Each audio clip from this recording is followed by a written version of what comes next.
آج کی دنیا کی پرابلم یہ بھی ہے، لوگ اپنے امپلائیز کے ساتھ ظلم کرتے ہیں. دنیا کے تقریباً ہر ملازم کو یہ شکوہ ہے، اس کا مالک اس کے ساتھ ظلم کرتا ہے. یاد رکھو میرے ساتھیو، اسلام اس ظلم کے خلاف ہے. آپ اپنے ملازمین کے ساتھ کوئی ایسا سلوک نہ کریں جو انصاف کے اور انسانیت کے خلاف.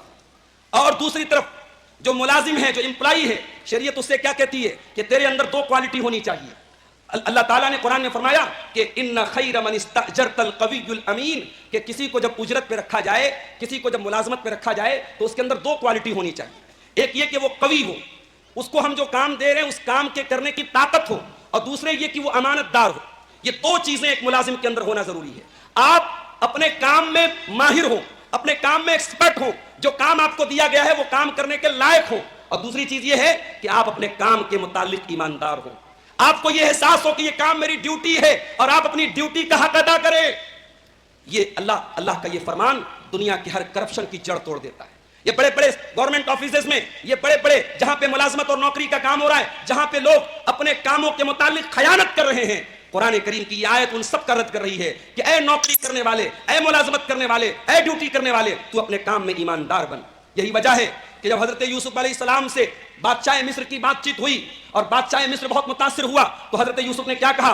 اجعلنی علی خزائن الارض انی حفیظ علیم، کہ اے بادشاہ مصر مجھے آپ فوڈ منسٹر بنا دیجئے، مجھے وزیر خزانہ، وزیر خوراک بنا دیجئے. میں دو چیزیں میرے اندر موجود ہیں، انی حفیظ علیم، میں حفاظت کرنے والا ہوں، میرے حساب کتاب میں کوئی فرق آپ کو نہیں ملے گا، اور میں جانکاری رکھنے والا ہوں. مجھے آپ جو ڈپارٹمنٹ دیں گے، جو کام دیں گے، اس کام کی پوری نالج ہے میرے پاس. اس میں ریکروٹمنٹ کرنے والوں کو ایک نصیحت ہے کہ آپ جب ریکروٹمنٹ کریں، جب آپ کسی کو اپنے نوکری پر رکھیں تو آپ یہ دیکھیں کہ جس کام کے لیے ہم رکھ رہے ہیں اس کام کی سامنے والے کے اندر صلاحیت ہے یا نہیں ہے. شریعت نے اس کا بھی حکم دیا ہے. حضرت عمر فاروق رضی اللہ تعالیٰ عنہ امیر المومنین بنتے ہیں، 52 لاکھ اسکوائر میل کے دائرے پر حکومت کرتے ہیں عمر بن خطاب. لیکن عمر بن خطاب کو ہمیشہ ذمہ داری کا احساس ہوتا ہے، اور عمر بن خطاب کہتے ہیں کہ لو مات جمل ضیاء علی شط الفرات لخشیت ان یسألنی اللہ منہ، کہ اگر دریائے فرات کے کنارے کوئی اونٹ گم ہو گیا، کوئی اونٹ گم ہو کر کے مر گیا، مجھے ڈر ہے اللہ تبارک و تعالیٰ اس کا بھی حساب مجھ سے لے گا. یہ حضرت عمر کہتے ہیں کہ اگر میں مسلمانوں کا خلیفہ ہوں اور یہ ڈیوٹی ہے میری کہ میں رعایا کی حفاظت کروں، تو ایک اونٹ بھی اگر میری حکومت میں مرتا ہے اس کا بھی مجھے حساب دینا پڑے گا. تو اگر آپ ملازمت کرتے ہیں، نوکری کرتے ہیں، اپنی ڈیوٹی کے متعلق آپ کو رسپانسبل ہونا چاہیے، ذمہ دار ہونا چاہیے، جواب دہ ہونا چاہیے. پیسہ کمانے کا، روزی روٹی کمانے کا دوسرا راستہ تجارت ہے، اور تجارت یہ اتنا بہترین عمل ہے کہ اللہ کے پیارے نبی سے پوچھا گیا ای الکسب اطیب، اے اللہ کے نبی کون سی کمائی سب سے اچھی کمائی ہے؟ آپ نے فرمایا عمل الرجل بیدہ، آدمی اپنے ہاتھ سے کام کرے، یہ سب سے اچھی کمائی ہے. وکل بیع مبرور، اور ہر وہ تجارت جو مبرور ہو، ہر وہ تجارت جو شریعت کی روشنی میں ہو، ہر وہ تجارت جو ایمانداری اور سچائی کی بنیاد پر ہو، اللہ کے پیارے نبی نے اس کو بہترین کمائی کا ذریعہ قرار دیا ہے. میرے بھائیوں، اللہ نے قرآن کے 29ویں پارے میں تجارت کرنے والوں کا ذکر اپنی راہ میں جہاد کرنے والوں کے ساتھ کیا ہے. اللہ نے جب مجاہدین کا ذکر کیا وہیں پر اللہ نے فرمایا وآخرون یضربون فی الارض یبتغون من فضل اللہ وآخرون یقاتلون فی سبیل اللہ، کہ اے میرے نبی آپ تہجد کی نماز پڑھیں، لیکن ضروری نہیں ہے کہ روزانہ پڑھیں. آپ کے درمیان ایسے بھی لوگ ہیں جو اللہ کی راہ میں جہاد کرتے ہیں، اور ایسے بھی لوگ ہیں جو تجارت کے لیے سفر کرتے ہیں. اللہ تعالیٰ نے مجاہدین کے ساتھ تاجروں کا ذکر کیا ہے. علماء لکھتے ہیں کہ اس آیت سے تجارت کی اہمیت اور فضیلت معلوم ہوتی ہے. میرے بھائیوں، شریعت تجارت کے متعلق کیا کہتی ہے؟ کیا شریعت میں تجارت کے متعلق کچھ اصول ہیں، کچھ قاعدے ہیں؟ شریعت کہتی ہے کہ ایک تاجر، ایک بزنس مین، ایک دھندا کرنے والا، ویاپار کرنے والا کسی بھی چیز کا کاروبار کرے، پروفٹ کمائے، پروفٹ کمانے کی کوئی لمٹ نہیں ہے، مگر ہاں ایک تاجر کو حقیقت میں بھروسہ اللہ کی ذات پر ہونا چاہیے. ایک تاجر کو اپنے ہنر، اپنے فن اور اپنی طاقت پہ ناز نہ ہو. تاجر تجارت کرے اللہ کا نام لے کر کے کرے اور اللہ کی ذات پر توکل کر کے کرے. حضرت عمر کہتے ہیں اللہ کے پیارے نبی نے فرمایا لو انکم تتوکلون علی اللہ حق توکلہ، اگر تم اللہ پر ویسا بھروسہ کرو جیسا کرنا چاہیے، لرزقکم کما یرزق الطیر، تو اللہ تم کو ویسے ہی روزی دے گا جیسے پرندوں کو روزی دیتا ہے. تغدو خماسا وتروح بطانا، یہ پرندے جب صبح کو نکلتے ہیں خالی پیٹ نکلتے ہیں اور شام کو جب لوٹتے ہیں پیٹ بھر کے لوٹتے ہیں. صحابہ کرام میں ایک نام ہمیں ملتا ہے عبد الرحمن ابن عوف کا. یہ مکہ سے ہجرت کر کے مدینہ پہنچتے ہیں، اور جب یہ مدینہ پہنچتے ہیں میرے ساتھیوں، ان کے پاس کچھ نہیں ہوتا ہے.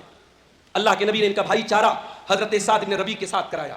سعد بن ربیع نے ان کو آفر کیا کہ اے عبد الرحمن یہ میرا گھر ہے، یہ میرا مکان ہے، یہ میرے کھجوروں کے باغ ہیں، آؤ بٹوارا کر لیتے ہیں، آدھا تم لے لو آدھا میں لے لیتا ہوں۔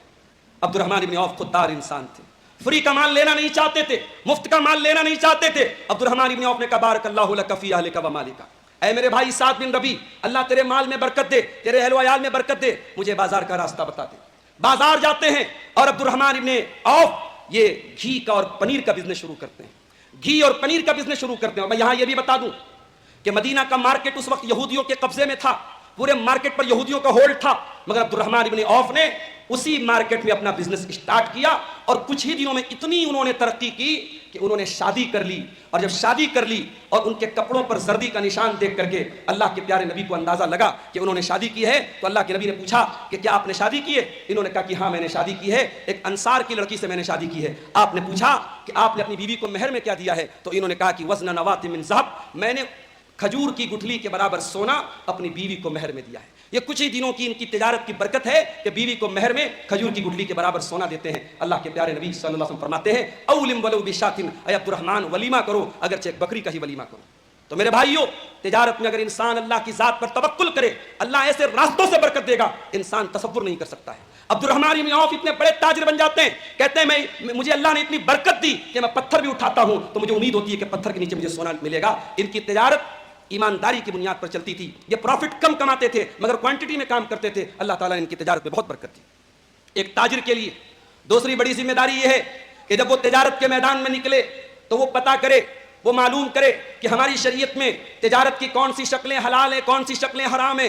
تاجر کوئی ایسا کام نہ کرے لا علمی میں یا نادانی میں جو حرام تک لے کے جاتا ہو۔ حضرت عمر فاروق مدینہ کے مارکیٹ کا چکر لگاتے تھے اور کہتے تھے لا یبیع فی سوقنا الا من یفقہ، ہماری مارکیٹ میں وہی بزنس کرے گا جس کو دین کی جانکاری ہو، ورنہ کیا ہوگا والا اکل الربا، ورنہ تجارت کرنے والا بیاج کھائے گا، سود کھائے گا، انٹرسٹ کھائے گا، شاء ام ابا، جان بوجھ کر کے بھی کھا سکتا ہے اور انجانے میں بھی کھا سکتا ہے، اگر جانکاری نہیں ہوگی تو سود اس کے پیٹ میں جائے گا۔ حضرت عمر کا یہ جملہ بڑا اہم جملہ ہے اور ہم سب کو یہ تعلیم دیتا ہے کہ بزنس میں اترنے والا پتہ کرے۔